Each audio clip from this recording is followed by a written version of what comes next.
Nama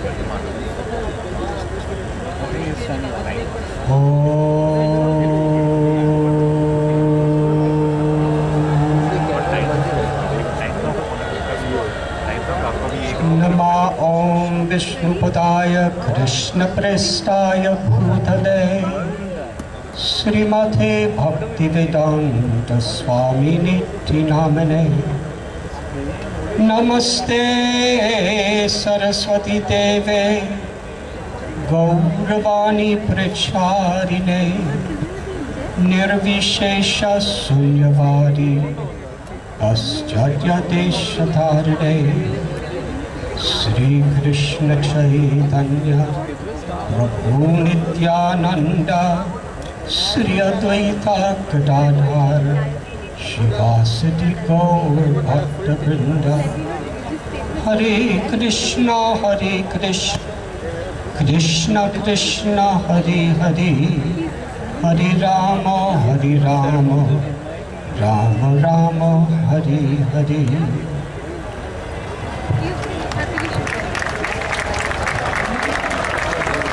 I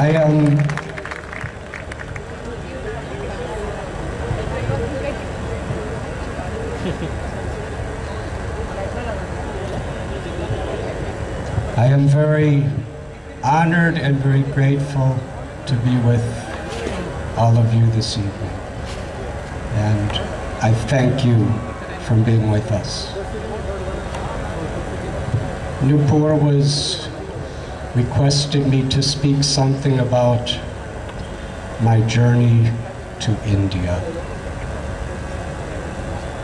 I was born in 1950 in Chicago. When I was a teenager in the 1960s, it was a time of great cultural upheaval in America. There was the Vietnam War.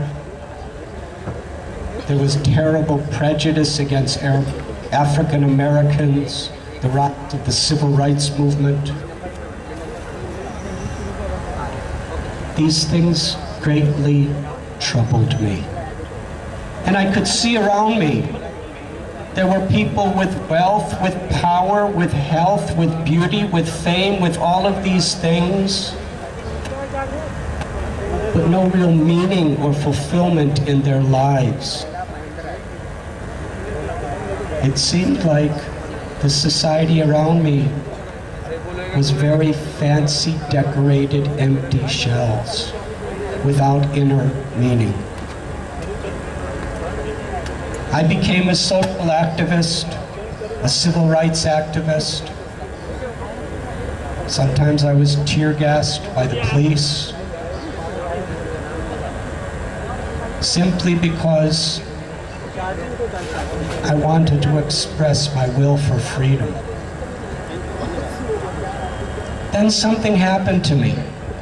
I came to the conclusion that if I don't change myself, I cannot do substantially anything for the world.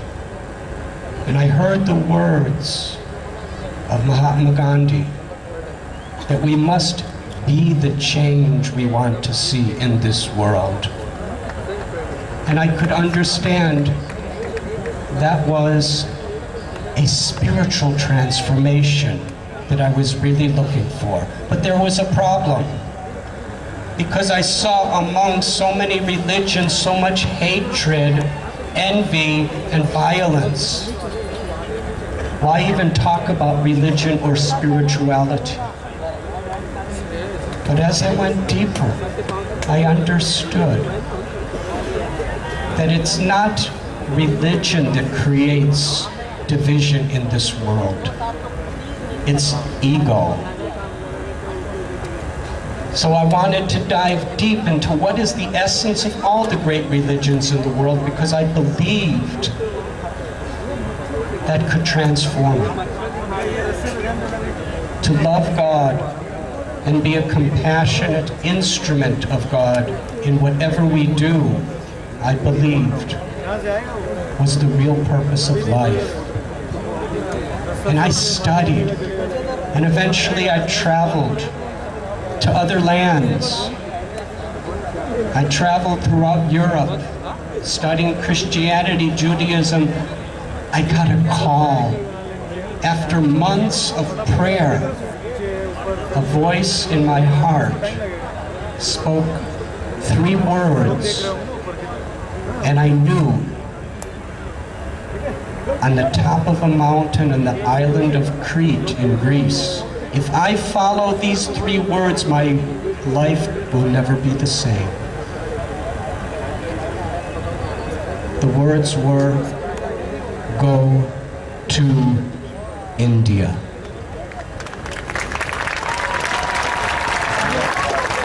I believed it was the words of God. And I left my cave in the island of Crete and left my friend and alone began hitchhiking through Turkey, Iran, Afghanistan, Pakistan. After hitchhiking through all of Europe, hitchhiking means standing on the side of the road with the thumb out, begging people for a ride. After 6 months of diseases, death threats, and all sorts of incredible experience, I arrived at the border of India. I had such anticipation. I would meet the yogis, the lamas, the gurus, the sages, go to the holy places. I'm now only a few feet away. Covered with dust, trampled down by my experiences, I handed my passport to the immigration agent. She asked me a question. The one question I prayed she would not ask me. How much money do you have? I looked and collected whatever money there was. I remember it was 26 cents in 4 currencies. She growled at me and said, you need $200 to enter India. We don't want any more beggars. We have enough. Go home. I was in that no man's land between Pakistan and India. I didn't have a visa to get back to Pakistan. They wouldn't let me in India. I pleaded, I begged. The border security screamed at me and eventually put their guns in my face and told me go. But there was nowhere to go. I sat under a tree for 6 hours until the border changed guards. And a Sikh gentleman, he took the position. I approached him. He looked at me and said, my superior officer has ordered me to reject you. I begged, I pleaded, I cried. Just give me a chance to seek the treasures of your great country, and I promise you someday I will do something good for India.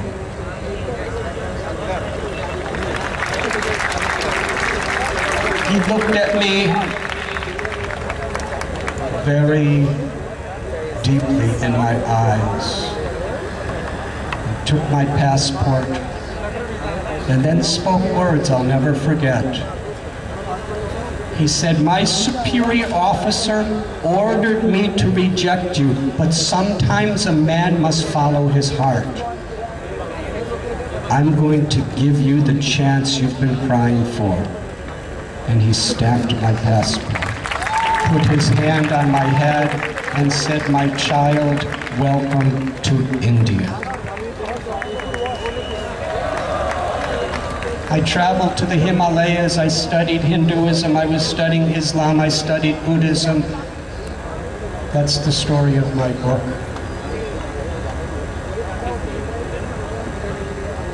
Eventually I found this path of bhakti or devotion. When my beloved Guru, Srila Prabhupada, was in London, a British gentleman asked him, "Why have you come to England?" And Srila Prabhupada said that the British came to my country, India, conquered it, and took away all of our treasures. But you forgot the most valuable of all the treasures of India, our spirituality and our culture. I have come here to England to give all of you what you forgot to take.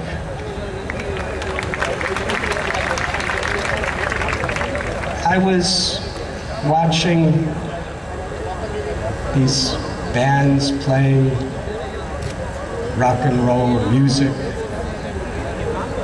and I was just meditating as I was sitting among all of you, how one of the greatest revolutions for a positive purpose in the history of rock and roll was inspired by the culture of India.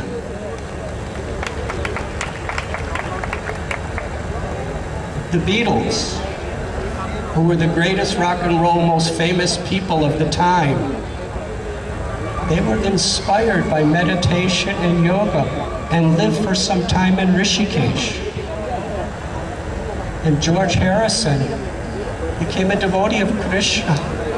He was chanting Hare Krishna mantra in his records. And his music was so heavily influenced by the sitar maestro Ravi Shankar. At that time, rock and roll was known for revolution, anarchy, sensual experience, but that all changed. He did something that actually opened the doors to change everything. With the inspiration he gained from his association with the culture and spirituality of India, George Harrison did the first charitable benefit in the history of rock and roll. Inspired by Ravi Shankar, the sitar maestro, and Srila Prabhupada, he saw that there was a great disaster in Bangladesh, and one of the greatest concerts in rock and roll history was the concert for Bangladesh.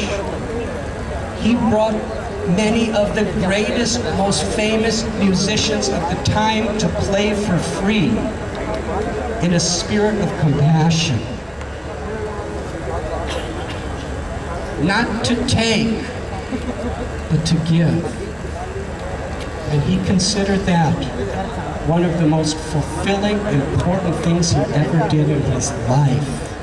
More than making hundreds of millions of dollars or becoming famous is the joy of giving.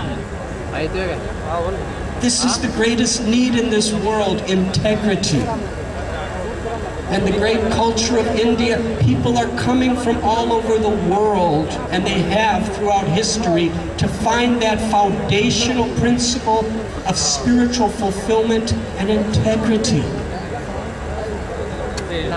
Yoga is now one of the greatest, most successful industries in the world. Kirtan is spreading all over the Western world as one of the very popular forms of music. I'd like to tell you one story that very much affected me when I was a teenage boy living in Chicago.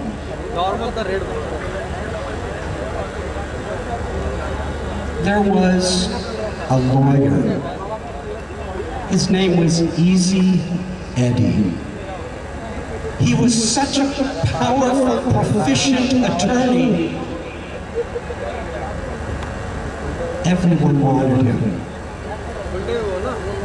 The mafia, headed by Al Capone, gave him massive amount of money to be their lawyer. By his powers, he kept the heads of the mafia out of prison, whatever they did. He had a beautiful home in a property about a block in size. He had the best of cars, airplanes, and he had a son.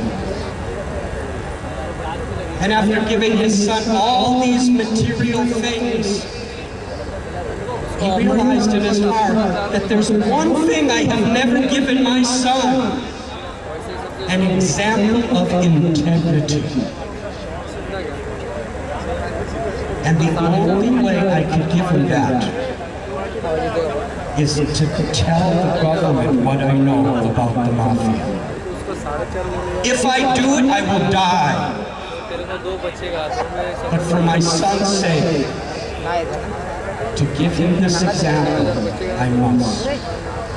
He testified in courts, and with his testimony, the leaders of the Chicago Mafia were put in prison. Shortly after that, while going through an alleyway in his car, he was shot dead with machine guns.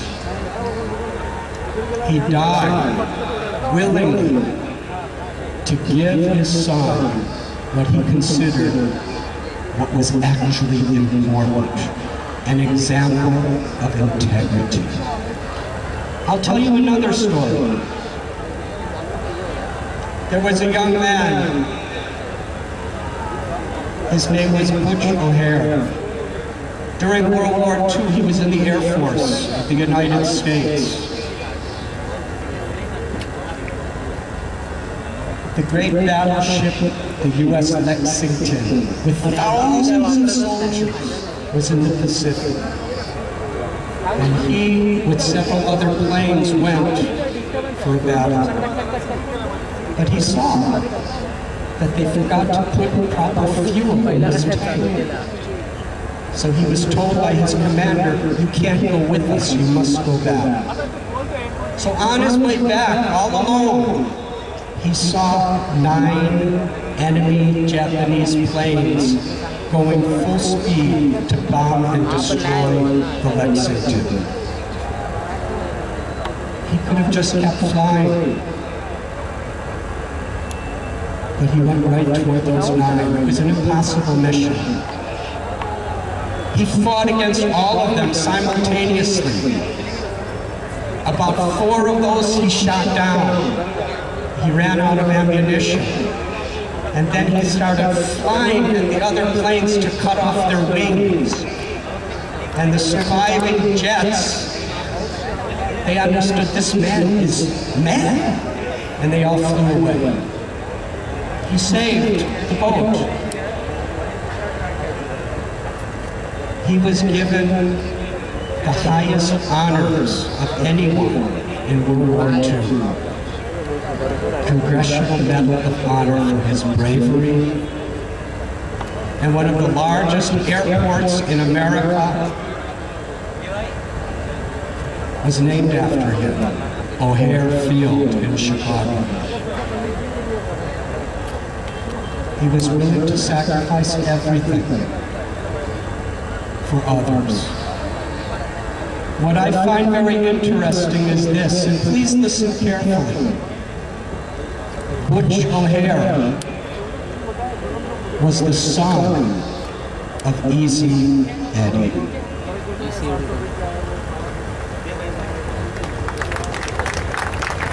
This is the power of the example of integrity.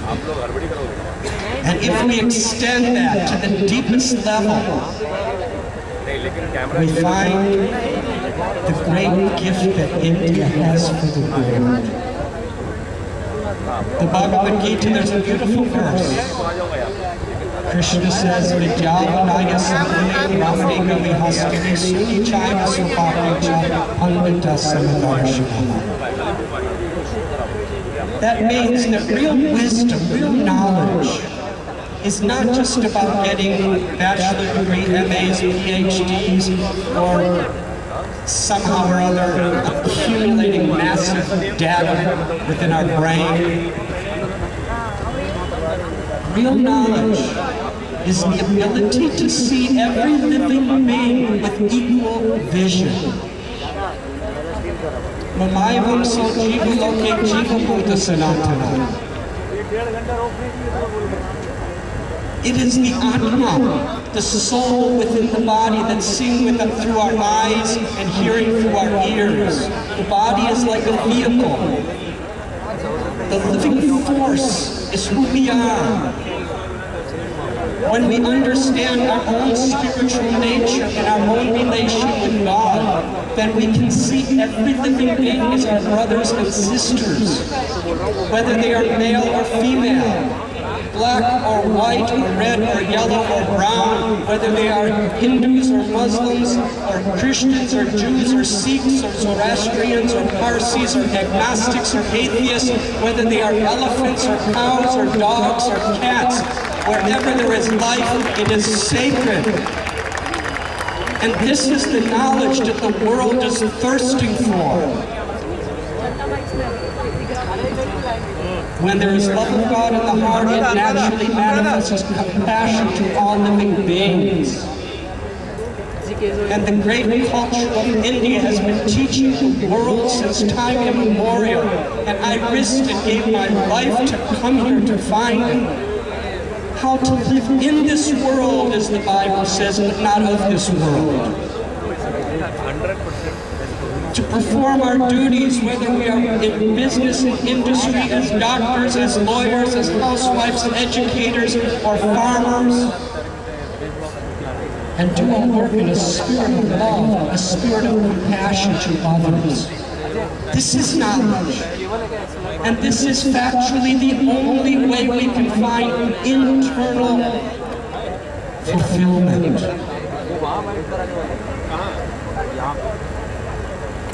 Finding happiness within is not just about a little meditation or a little prayer. It's a dynamic way of life to live in a spirit of compassion. And I just want to share with you what I so deeply in the core of my heart believe. It's a message for the youth of India. When I was young, there was a book about a wealthy man, and he left all of his wealth for his only son. But never told his son where it was. His son was so eager for that wealth that he searched the entire world trying to find it, but never found it. And during his journey, he died. They brought his body back to the backyard of his home, and when they went to dig his grave, they found the treasure. This is the story of life. What we're really looking for, the real wealth, is within our own hearts. The eternality of life, of who we are, our relationship with God, and to understand our relationship with our living beings.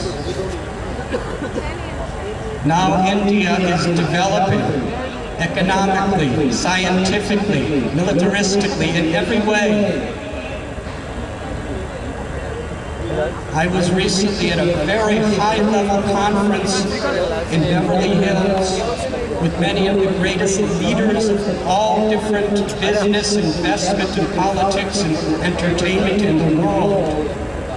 And the coordinator of the conference was explaining how important India was to the world.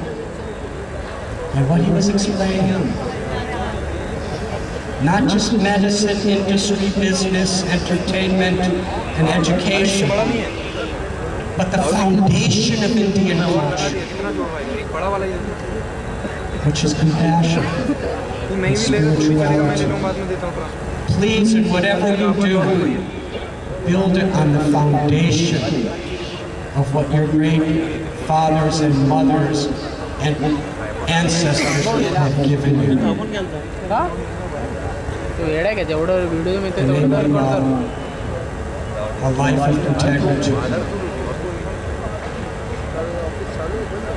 And if the young people of India embrace these principles, could create a revolution of peace and happiness throughout the entire world, for sure. Thank you very much.